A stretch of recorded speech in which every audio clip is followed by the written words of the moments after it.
The 1960s were the halcyon days of GM design, and General Motors seemed to produce vehicles that were just beautiful every single year, year after year after year during this time frame. In fact, it's kind of hard to think of an ugly General Motors vehicle from the 1960s, especially from the early to mid 1960s, when many of the cars just had this very beautiful surfacing and overall design themes were not overly garish or kitschy, but were far-reaching enough that they drove a significant amount of excitement with the buying public. What we're going to look at today is a subject that is admittedly subjective, but I thought I'd at least stir up a little controversy, and you can put a comment in the comment section with what you think. More specifically, we're going to talk about the top 10 best-styled GM vehicles from this era, and we're going to keep it to cars other than the sports cars. It is true that the Corvettes, as an example, and the Camaros were some great-looking cars, although I would argue that the 70 and a half Camaro is actually a better looker than the Camaro that preceded it. But we're going to stick with mostly mainstream vehicles for this, but feel free to comment if you have another nomination or if you think I was wrong in making up this list. Let's get started with number 10. At number 10, we have the 1960 Buick. The 1960 Buick was a great follow-on to the beautiful 59 Buick that really formed the basis, if you've been paying attention to the channel, for the other General Motors vehicles that were introduced in 1959. More specifically, the 59 Buick shared its front doors with every other General Motors full-size vehicle during that time frame, and they all shared the same glass as well as roof and the windshield and backlight, as well as a bunch of other components. For 1960, the design from 59 was warmed over, and I think Buick did a great job of keeping that similar design theme, but really evolving it in a different direction. While the 59 in particular out back looks light, the 60 does have a little bit more doughiness to it and appears like it's a little bit inflated, or the former athlete whose muscles got a little bit flabby, but not in a way that that person now looks unattractive. In fact, I would say the 60 Buick is a highly attractive vehicle. You still have those beautiful V-shaped style fins out back, the similar theme in the front, and the pudginess is actually a little bit of a welcome difference versus the 59 that might seem a little bit too brutal at first glance. I do also love the body side surfacing on the 60 Buick, which this photo really just shows off extremely well. Notice that line that starts at the beginning of the front fender and continues all the way back on the car and forms this beautiful surface between the, let's say, midsection of the door and the top of the door, and it continues back into the quarter panel. You also have this torpedo shape that comes out of the headlamps up front and goes partway through the door.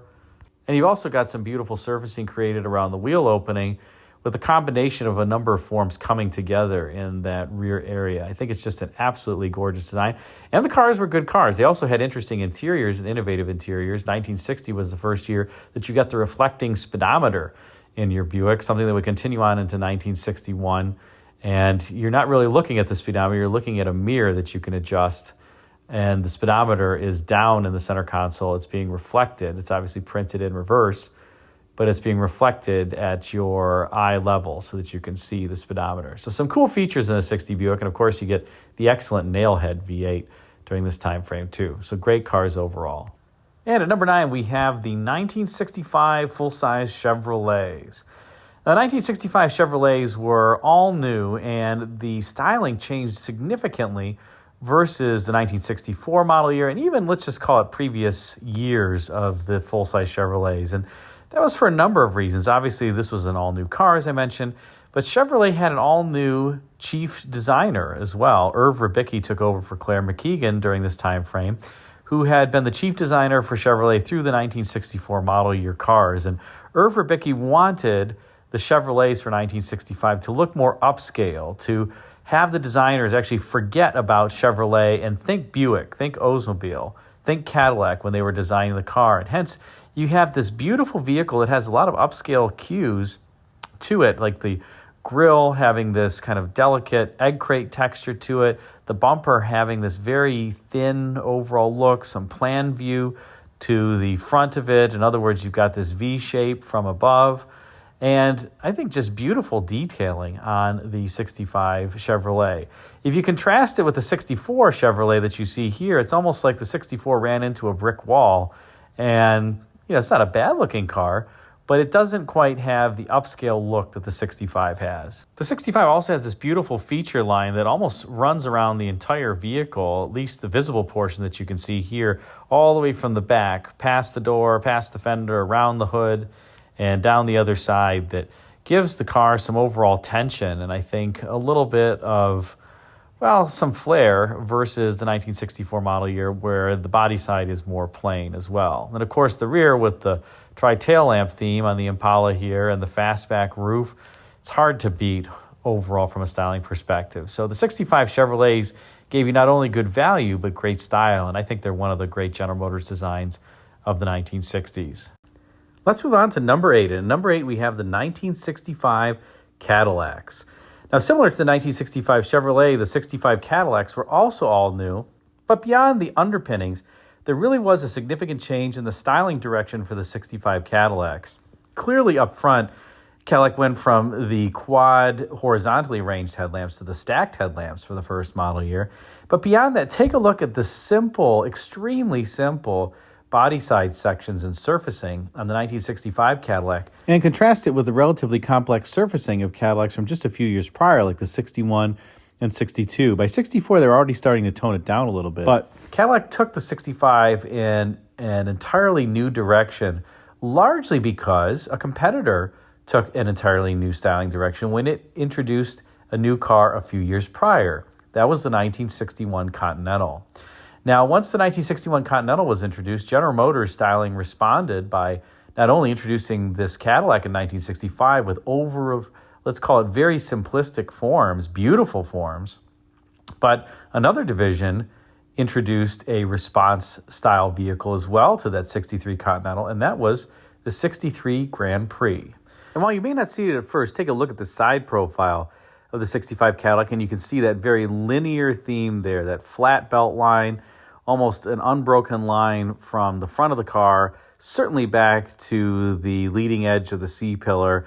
Then you do have a deck lid that's a little bit higher, or the tip of the fin that's a little bit higher than where that belt line kind of terminates. But just an overall beautiful, simplistic form. Two main feature lines on the body side that form this kind of frame. And I love the wheel opening on the front wheel where the wheel arch goes from behind the front wheel and then goes over the cornering light, the oversized cornering light. I just think that's a cool detail on these 65 Cadillacs. So sweet design from General Motors in 65. Let's move on to number 7. At number 7, we have the 1965 Pontiac Grand Prix. Now, I previously talked about the 1963 Grand Prix being a car that, was really General Motors' response to the 61 Continental. But the 63 Grand Prix also had a DNA that was pretty unique. It was the first Pontiac with the stacked headlamp theme, which continued on to the 1967 model year. I think 65 did it best, though, and I put the 65 Grand Prix on this list because I think the 63 is a little bit too plain for me in terms of the surfacing. The 65 still has the same character as the 63, but I think the surfacing is even better and slightly more complicated. But take a look at this beautiful front end on the 65 Grand Prix, and I love how the fenders have that beautiful peak to it with that radius right at the top of the fender, the stacked headlamps, but now the upper lamp is moved a bit more forward versus the lower lamp, kind of giving the overall front end this look of motion. And you have this beautiful arrowhead in the middle, the so-called Pontiac arrowhead up front that I think is just a fantastic detail. And as we rotate around to the rear three-quarter view, I think this is one of the sexiest views of this car overall because you can see this beautiful Coke bottle styling where the body flares upward and outward around the rear wheel, and this beautiful C-pillar that has this concave curve to it. It flows into the deck lid. I just think that is an awesome looking rear three-quarter view. I also like the trim at the lower edge. That's very thin, very tasteful. Not a lot of chrome on this car, relatively speaking, compared to cars of the late 50s, early 60s. Clearly big chrome bumpers and things. But on the body side, not a whole heck of a lot. And as we rotate around to the rear of the car, the taillight is just spectacular, like this hidden tail light, and I think it gives the car this sinister feel. Moreover, that ribbed theme of the taillights just emphasizes the horizontal nature of the car. Very slim profile here at the rear, also further emphasizing that wide nature because you don't have a lot in the vertical dimension. Got a big bumper that visually offsets the deck lid and the tail light that kind of slims it down even more visually because the sheet metal and the ground is reflecting in the bumper. Just an overall gorgeous automobile, and that's why it makes this list. Let's move on to number 6. And at number 6, we have the 1969 Grand Prix. What, another Pontiac, you say, and another Grand Prix? Yes, that is the answer. Yes, another Grand Prix makes this list. Now, the 1969 Grand Prix was the brainchild of John DeLorean, who a few years prior was the general manager of Pontiac, and under which the direction for this Grand Prix was really set. You have to remember by this point, while Pontiac did have the Grand Prix, the 68 Grand Prix was kind of a pudgy thing, and I actually like the 68 Grand Prix, but it wasn't a great seller. And DeLorean had a vision for a more muscular, muscly vehicle, personal luxury style coupe, but one that was very masculine in its appearance. And I think that really that's what came out here. And it's a beautiful job by the designers. And sales of this model really took off versus the previous generation Grand Prix. Now, in addition to the awesome looks out front, take a look out back here. And I think the rear three-quarter view is actually the strongest view of the Grand Prix overall. Relatively simple and elegant forms. Notice that deck lid is pretty plain. It just has the one bend in it, and that's about it. But it's an interesting dichotomy here of a car that's very linear and somewhat edgy, but at the same time soft. Look at the top of that quarter panel and how there's curvature to it as opposed to it being extremely sharp. And somehow the designers just got this perfect blend of a car that was sharp and tailored, but also not brutal. And I think that this vehicle is just a great, great example of perfection when it comes to late 60s era General Motors styling. And that's probably why it sold so well. Car also had an interesting interior with one of the first truly driver-centric cockpits offered in a General Motors vehicle, this wraparound cockpit that was often copied in subsequent years. Let's move on to number 5. And at number 5, we have the 1966 Riviera. Now, in 1966, there would be the Oldsmobile Toronado introduction as well as the Riviera, both of which were off the so-called E-body platform, though the Toronado was a front-wheel drive vehicle and the Riviera was rear-wheel drive. And they had significantly different underpinnings. The Riviera had a 4-coil suspension setup, the Toronado torsion bars up front, single leaf springs in the back. Toronado also had a 3/4 length frame, and the Riviera had a full as a X frame as opposed to a perimeter frame. So a lot of differences for the same platform vehicle. The cars shared their A-pillars, the windshield, the front door glass, the door inners. I believe they also shared the rear glass, the rear backlight, the tulip panel or the Dutchman panel ahead of the deck lid, although the Toronado had a little bit different style louvers on it. So a lot of shared components on these vehicles, but the Riviera is significantly different in styling from the Toronado. And I think the Riviera just has this classy, tasteful elegance to it. This front end with the hidden headlamps that rotate down, the block Riviera lettering in 66 that would go to the script lettering in 67, the extremely clean body sides, this beautiful rear three-quarter view that admittedly here is from a 67 Riviera, but you can see this graceful line that comes down from the roof, down the C-pillar, and then flows into the rear of the car. That line is the same, by the way, on the Toronado because they share roof panels. But it's just an absolutely spectacular, breathtaking car. And if one didn't tell you, you'd never know the Toronado and the Riviera were really the same and shared all those components. It's just a masterful work and a credit to the designers that they were able to design this vehicle with such a different character from the Toronado. And the Riviera, I think, just has this more, I'll call it muscular grace to it. It looks like it's a bit of a banker's hot rod. It's understated. It's a little sinister. And it just has that elegance to it that makes it look expensive, although it's not flashy at all. Not a heck of a lot of chrome on this car. But the Riviera on here, the 66, the second-gen Riviera, certainly makes this list as one of the most beautiful cars that GM turned out in the 1960s. Let's move on to number 4. And just like the Grand Prix, we have 2 Rivieras in a row. This time the 1965 Riviera that you see here. Now, why the 65? This first-gen Riviera was introduced in 1963. Well, 65 is the only year of the first-gen that has a hidden headlights. They're disguised in those shapes that are at the front of the fender. Those open up like a clamshell, and then the headlamps are behind them. And I think that really makes the front end, and I guess collectors agree, because the 65 Rivieras are the ones to have and are the most valuable. Although I will say the 64 is maybe from a mechanical standpoint are the best to have, because you got the standard 425 cubic inch V8 in 64, as opposed to the 401 cubic inch nailhead V8 in 63 and 65. So if you're looking for the best value, I would say, get a 64. If you're looking for the most collectible, get a 65. And the 63 through 5, the first-gen Rivieras, are just seminal vehicles from a number of perspectives. This was really what General Motors came out with when Bill Mitchell wanted to design a car that was a cross between a Ferrari and a Rolls-Royce. And you see the Rolls-Royce element in terms of that very crisp edge around the roof and on the C-pillar. That's that Rolls-Royce style heritage. But interestingly, this car was not meant to be a Buick. Actually, Buick bid on it after a competition between the divisions to really accept this car. Oldsmobile wanted it, Pontiac wanted it, but they both wanted some changes to the vehicle, and Buick effectively accepted the car as is. And the car really started out not as a Buick, but as a LaSalle. And that's why you see those forms in the front of the fenders that resemble the final LaSalle grille. And that obviously went by the wayside and it became the Riviera, but that's why the car looks the way it does. And it's just an absolutely beautiful style. And as we transition to the rear of this car, you'll notice that so-called Coke bottle styling I pointed out on the 65 Grand Prix. Here it is a little bit earlier, well, at least when the car was introduced in 1963. This is obviously the same model year as the 65.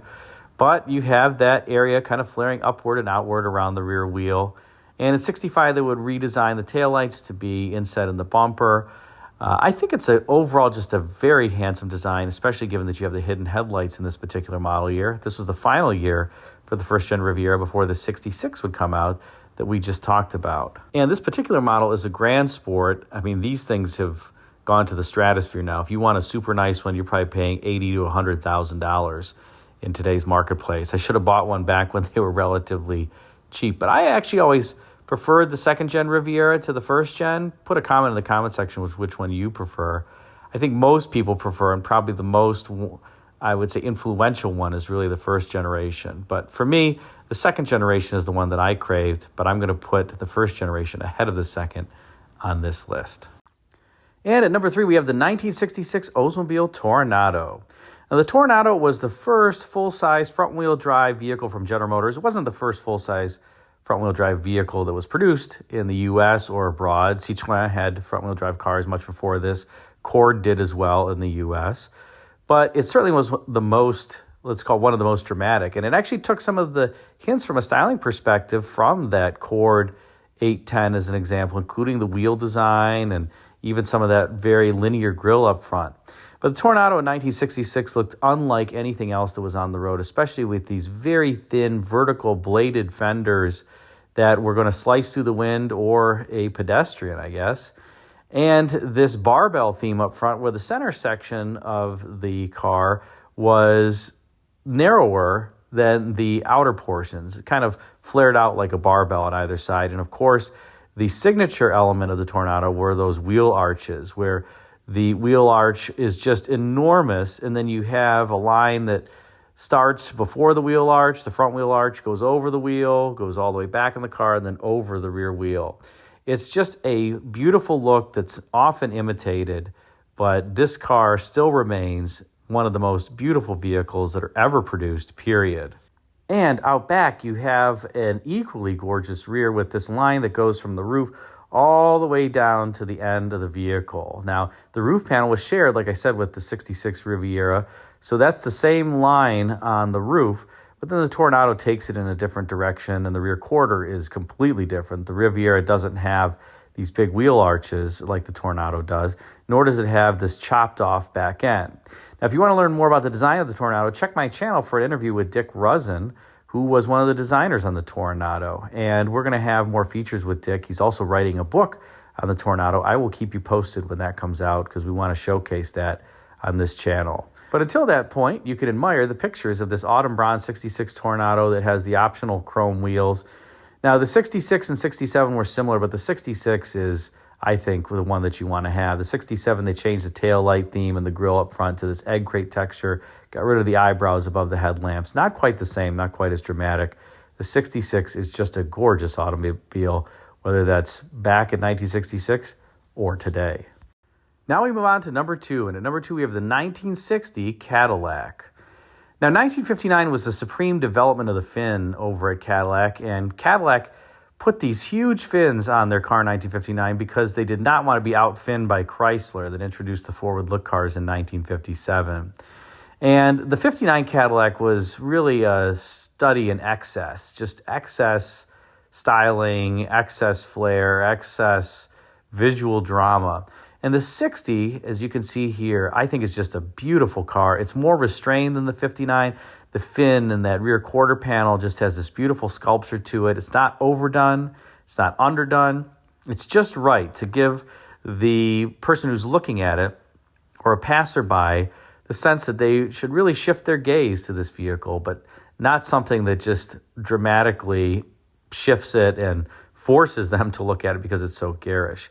I also love on the 60 how this line that starts at the front of the car just gradually fades out on the fender as it goes back toward the door. Notice it just fades out so gracefully. Beautiful surfacing on this car and an iconic Cadillac. Now, as we rotate to the rear, you can really see the fins, which again are prominent but not overstated, at least to my eye. The beautiful lamps that are on the underside of the fins, and that very subtle body side sculpturing on the car that, it just gives it this overall feel of grace and elegance, and it's unquestionably Cadillac. You've got the vertical lamps. That is a Cadillac design cue going back to 1948. I think they carried over beautifully here in the 60 Cadillac, and for that reason, this one makes the list. And now let's move on to number 1. This may be a controversial pick, but I'm going to go with the 67 Eldorado. Yes, I did put this ahead of the 60 Cadillac because I think that the styling here has so much more visual interest and sculpture to this particular car than even that 60 Cadillac. And the 67 Eldorado was the last of the E-car trios to be introduced. It came out, like I said, in 67. The Riviera came out in 66. The Toronado in 66. You can see all three here in a line. The Eldorado in front of it, the Riv in front of it, the Toronado. Now, the Eldorado did share the same A-pillars, the front glass, the windshield, as the Riv and the Toro. Did not share a roof panel, didn't share the backlight. But it's just an absolutely gorgeous vehicle, and it proved to be a seminal vehicle for Cadillac, particularly that rear signature with those vertical bladed lamps. That inspired the art and science theme that Cadillac introduced again in the early aughts. And this was really quintessential Cadillac. And up front, we have the first Cadillac to have hidden headlamps, and the car also bears this signature Power Dome style hood on Cadillac that was originally supposed to encapsulate a single overhead cam V12 engine, but Cadillac knew that it was going to introduce the 472 cubic inch V8, and they felt that they could just make that engine as powerful as that V12, and it would be more reliable, less complicated, easier to service, and they probably were right. I don't think anybody in 68, when the 472 was introduced, complained about its power or its smoothness. The 67 had a 429, which is not bad, but it's not as good, I would say, as the 472. And overall, though, the styling on these is just dramatic. It looks like money. You pull up anywhere in this car and people look, and for obvious reason, it looks nothing like what's on the road today. And it really didn't look like much else that was on the road back then. It was so dramatic. It's a shame that only about 17,000 of these were sold. They were quite expensive back in the day, and they're pretty hard to find. Quite a few of them have gone overseas today, but because of the beautiful design, this is my number 1 vehicle on the list. So what do you think of the list that I put together? Put a comment in the comment section and let me know your thoughts. Thanks again for watching.